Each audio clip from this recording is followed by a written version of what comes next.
Olá, eu sou o Anderson Reis, aluno de Engenharia Mecânica da Universidade Federal Rural de Pernambuco e membro da equipe Caboclo Aerodesign.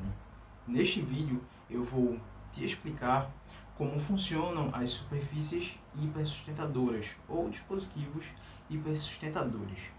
Antes de continuar, eu preciso que você tenha assistido o vídeo anterior, explicando, na verdade, como as asas geram a sustentação para a aeronave, tá bom? Então, considerando que você já tenha assistido, tá? Se não assistiu, vai lá, assiste para poder compreender o que eu vou explicar aqui, tá bom? Primeiro, o que são superfícies hipersustentadoras? São superfícies que ajudam, né, a aumentar o coeficiente de sustentação da aeronave. Então, vou pegar aqui o meu 777, né, da American Airlines. E aqui, não sei se fica fácil de enxergar, mas tem um recorte, né, dos flaps. Acho que você já ouviu, né, falar sobre os flaps de uma aeronave. Então, esses daqui seriam os recortes dos flaps da aeronave, tá? E os flaps são superfícies hipersustentadoras, tanto os flaps quanto os slots e os slats. Vou explicar primeiro o que é flap, que é um pouco mais simples e praticamente todas as aeronaves utilizam. A gente seguindo, né, aquela ideia lá do último vídeo, onde eu explico, né, sobre o efeito Coanda e o tubo de Venturi. Então, vem para cá, né? A questão do tubo de Venturi. O tubo de Venturi diz que esse fluido, que nesse caso vai ser o ar, quando ele passa aqui por essa superfície e segue, né, continua seguindo sua trajetória, ele tende a aumentar a velocidade desse fluido e diminuir a pressão. Então, quando a gente faz a diminuição da pressão, considerando que nós estamos cercados por pressão, né? Então, a gente tem pressão, né, em todos os lados aqui. Quando eu faço essa superfície, né, entrar em contato, interagir com esse fluido vai fazer com que ocorra uma diminuição de pressão na parte de cima dessa superfície. E quando eu diminuo a pressão, o que me resta quando eu diminuo a pressão em cima, nesse caso, o que me resta é pressão embaixo, que vai tender a fazer com que a aeronave suba, essa superfície vai tender a subir, tá? Então, quanto mais velocidade, menor a pressão. Quanto mais velocidade tiver de fluido, menor a pressão. Só que o efeito Coanda nos explica que esse fluido, na verdade, ele não segue a trajetória original dele. Ele será desviado aqui no bordo de fuga dessa superfície, né? Ele vai sair com um ângulo, né, de acordo com o bordo de fuga aqui, a angulação da terminação aqui do bordo de fuga, né? Então, ele vai sair, né, ele vai concluir sua trajetória com um ângulo diferente do ângulo que ele vinha, né, da trajetória inicial. E isso faz com que a gente tenha o efeito de ação e reação, né, a terceira lei de Newton. Então, no sentido contrário, né, a inicial aqui, ou melhor, a final, né, nesse caso, a força realmente inicial que vai estar sendo aplicada nesse sentido, a gente vai ter a sua reação no sentido contrário. Então, a reação no sentido contrário é fazer com que essa superfície tenda a ir para cima, ainda que em ângulo, né? Se a gente traçar aqui um plano cartesiano, ele vai estar em ângulo, mas ainda direcionado para cima, certo? Então, vamos lá. Tendo a união, né, do tubo de Venturi com o efeito Coanda, a gente tem uma explicação satisfatória, né, mais satisfatória de como funciona a sustentação de uma asa, certo? Isso aqui é basicamente o resumo do último vídeo. E o que faz o flap nisso tudo? O flap, né, como eu mostrei, ele está localizado aqui na parte de trás da asa, ou flap de bordo de fuga, né, está localizado aqui na parte de trás da asa, e ele faz exatamente o seguinte. O flap, ele vai ser uma superfície que ele vai descer aqui atrás, ó. Não é exatamente assim, mas não é exatamente desse jeito, né? É muito mais bonitinho na vida real. Mas aqui a gente vai explicar desse jeito, tá? Eu fiz um diagramazinho assim aqui de um avião para demonstrar onde é que ele está, né? A localização dele. Esses aqui seriam, se você não conseguir localizar no modelo em escala que eu tenho, eu consegui visualizar pelo menos aqui no meu diagrama de Araque. Quando eu estendo, né, esses flaps podem ser a partir de numeração, como acontece na Boeing, ou a partir de graus, né, verificado em graus na Airbus, certo? Então, aqui eu estou considerando que é o flap 100% full, né? O que vai acontecer? Quando esse fluido vier passando por aqui, por cima dele, tranquilão, passando aqui, ó, tá. Quando chegar aqui no final, a gente já sabe que ele não vai seguir sua trajetória original, o efeito Coanda nos diz isso, mas ele vai ser desviado aqui de acordo com o bordo de fuga. Então, o bordo de fuga vai estar muito maior, direcionando esse ar aqui mais para baixo. E o que é que isso vai fazer? O que é que isso vai gerar? Na terceira lei de Newton aqui em cima, a gente vai ter ele muito mais direcionado para cima, né? A gente vai ter ele muito mais direcionado aqui para cima. Deixa eu pegar um outro. Ficou mais ser direcionado aqui para cima, beleza? Então, isso aqui representa um aumento no coeficiente de sustentação, tá ok? Então, continuando aqui, a gente vai ter o seguinte, também seguindo a questão do princípio de Bernoulli, né, o tubo de Venturi, como a gente vai ter uma superfície maior aqui para esse fluido interagir, a gente vai ter uma diminuição, né, mais efetiva aqui na parte da câmara superior, né, como a gente chama desse aerofólio, dessa asa. Então a gente tem uma superfície muito maior para perder pressão. Então a pressão embaixo vai ser ainda maior, ajudando na questão da sustentação, tá certo? Então é basicamente isso o flap. Funcionamento. Eu tentei fazer aqui uma asa, né? A asa no modelo que o Cessna 172, né, utiliza, o 142 também, né, que é mais trapezoidal, mas tá, dá para entender, né? Fiz até um aileronzinho aqui. Então vamos lá. O que é que acontece aqui nessa asa, né? Quando você dá flap nele, ele vai aumentar aqui atrás. Deixa eu ver se vai funcionar direitinho do jeito que eu planejei. Funcionou.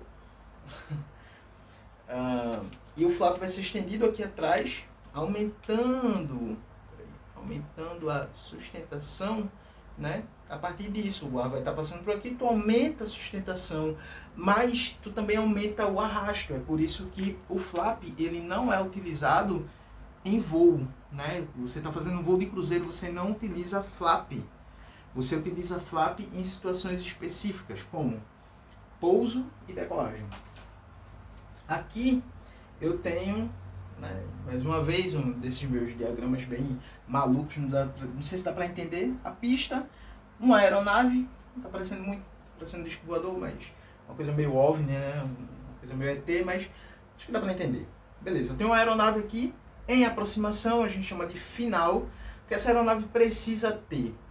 Imagina, essa aeronave vindo a uma velocidade de cruzeiro, vamos supor que isso aqui seja um Phenom 100, né, que é um avião pequeno.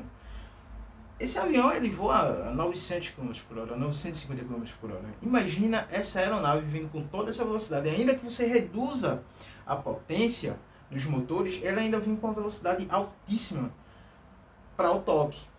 No momento que essa aeronave tocar no solo, véio, não tem trem de pouso que aguente, né? Tem que fazer uma coisa de outro mundo mesmo, né? Não só a aeronave minha aqui tem que parecer com um OVNI, um disco voador aqui, sei lá o que, mas o trem de pouso dela precisaria ser também de outro mundo para suportar toda essa carga, certo? Então o que a gente faz? Com o flap, imagina que todo esse fluxo de ar que vai estar interagindo com essa superfície que vai estar gerando um arrasto, né? Imagina o arrasto que isso aqui gera. Esse arrasto me ajuda a frear a aeronave no ar. Ajuda a diminuir a velocidade dessa aeronave no ar, tá certo? Então, além da diminuição de potência, né, você vai ter uma superfície que vai gerar um arrasto, que vai diminuir a tua velocidade, mas que ao mesmo tempo vai te dar sustentação, uma hipersustentação. Daí o nome dispositivo hipersustentador, né? Ou dispositivos hipersustentadores, certo? Aí, essa aqui é a parte do flap. A parte do slot, slat, isso aqui já é um pouco mais simples. Slot, slat, isso aqui é mais utilizado para decolagem, né? É mais efetivo de certa forma para decolagem. O que é que o slat faz? A mesma coisa, tu tem aqui um fluido, né? Que nesse caso é o ar, já que a gente está falando de uma aeronave. Tu tem um fluido interagindo dessa forma. Aqui a gente está considerando que essa aeronave ela está decolando, beleza? Então a superfície aqui aerodinâmica é de uma aeronave que está decolando. E aí, aqui no bordo de ataque, você vai ter esses recortes aqui, ó, são justamente para representar o slot ou slat. No caso de uma aeronave como essa, né, como o 777, ou 777, ou pezão, né, como alguns os mais íntimos chamam, eles utilizam o slat. A grande diferença é que o slot ele é fixo, o slat ele é móvel, é automático. Por isso o Azinho, né, a gente costuma associar ao A, né, do automático. Esse dispositivo, o que ele vai fazer? Esse ar, quando ele estiver passando por aqui, ele vai ser desviado por aqui por dentro e vai ser colado aqui na superfície, beleza? Por quê? O que é que a gente precisa? A gente precisa, para a aeronave ter sustentação, né, ainda que em baixa velocidade, a gente de qualquer forma precisa que esse ar ele esteja passando colado com a superfície. Se houver algum tipo de descolamento, a gente vai perder todo aquele princípio que a gente já viu, né? Então, se houver um descolamento, por exemplo, nesse ponto aqui, imagina a quantidade de sustentação que ele vai estar gerando aqui no restante da superfície aerodinâmica. Muito baixa, né? E a tendência vai ser sempre diminuir, cada vez mais está diminuindo, né? Se deslocou em um ponto, a tendência é ele ir deslocando, descolando, na verdade, em todo o restante da superfície, tá certo?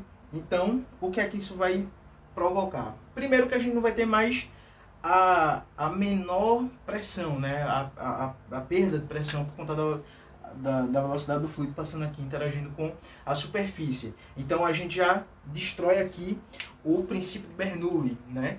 E como não vai ter ar suficiente sendo gerado aqui atrás, no caso a gente não vai ter força suficiente sendo gerada pelo fluido aqui atrás para gerar sustentação para a aeronave, a gente também vai acabar com o efeito Coanda, certo? Então a gente não vai ter mais essa força sendo gerada aqui, a gente vai ter uma força sendo gerada aqui, certo? No meio da superfície. E o que é que isso vai fazer? Ação e reação de novo, só que dessa vez no sentido contrário, de uma forma que a gente não quer, que é jogando essa superfície para baixo, que ligada à aeronave, vai jogar toda a aeronave para baixo. Esse fenômeno aqui nós chamamos de stall, tá? Vocês podem pesquisar aí. As aeronaves hoje, elas são projetadas para evitar o stall, que teoricamente deveria impedir que o avião caísse, que não foi o que aconteceu com o 737 MAX, né? Que inclusive está voltando agora, da Boeing. Teve um problema lá, não me recordo o nome do dispositivo, que foi instalado justamente no bordo foi instalado no estabilizador horizontal, né? Onde ele identificava que a aeronave estava tendo muito ângulo. Então, se tu tem muito ângulo aqui, esse ar começa a ser deslocado, né? Ou melhor, descolado. Então, o ar está passando por aqui, ao invés de... Deixa eu apagar isso aqui. Ao invés de fazer isso aqui né, e seguir essa trajetória, não, ele começa a querer se descolar. Então, a própria aeronave identifica isso, né? Por exemplo, o piloto puxou muito aqui o manche, está muito empolgado e puxa demais o manche, a aeronave começa a fazer isso aqui. Lembrem-se, ou melhor, lembre-se, essa aeronave, isso aqui não é um foguete, isso aqui é uma aeronave, tá? Isso aqui não foi feito para decolar na vertical, tá bom? Ele foi feito para decolar aqui com um ângulo, tá? Então existe um ângulo máximo de inclinação que essa aeronave suporta, né, no momento ali da decolagem. Se ele começar a passar demais, ele vai começar a perder essa sustentação e a aeronave vai tender a cair e não vai ter retorno. A única aeronave que consegue voltar de uma situação de stall é o caça, que tem muito motor para isso, mas uma aeronave de linha comercial não faz. Então, para tentar impedir que isso aconteça, a Boeing instalou esse dispositivo que faz com que os profundores eles tragam a aeronave de volta antes que ela entre em stall, antes mesmo do pré-stall, né? Então, continuando, né? Esse dispositivo também serve, né? Esse aqui sendo mais efetivo do que o software criado pela Boeing, né? Ele impede que ocorra esse descolamento do fluido, tá? Então o slot ele fica fixo aqui. O slat não. E o slat tem uma função ainda mais interessante. Ele consegue, em alguns momentos, como por exemplo no pouso, né? Ele fica um pouquinho mais rente aqui da superfície, né? Aqui tá a superfície, ela fica um pouquinho mais rente aqui e desce um pouquinho também. Por quê? Porque ele faz isso. Porque fazendo isso, segundo o tubo de Venturi, eu vou aumentar ainda mais a superfície aerodinâmica. Deixa eu só pegar aqui outro piloto. Ele vai aumentar ainda mais a superfície aerodinâmica, diminuindo a pressão, ajudando na diminuição da pressão. Na decolagem, usa a flap aqui de borda de ataque também? Usa, mas muito pouco. Porque a gente está em baixa velocidade, etc e tal. A gente não quer gerar um grande arrasto, mas a gente precisa muito da sustentação. Então, é colocado muito pouco flap aqui atrás no momento da decolagem, né? Justamente para esse aumento de sustentação, tá bom? Então, é isso. Se curtiu o vídeo, se gostou, dá um gostei aí, compartilha, tá, com teus amigos aí que curtam aviação, que pretendam entrar na área de aviação, beleza? E também para fortalecer, né, a iniciativa de alunos, né, aqui da Universidade Federal Rural de Pernambuco, com toda a dificuldade que a gente tem, mas a gente está aqui batalhando, correndo atrás para fazer o caboclo voar, beleza? Então é isso, valeu, até a próxima.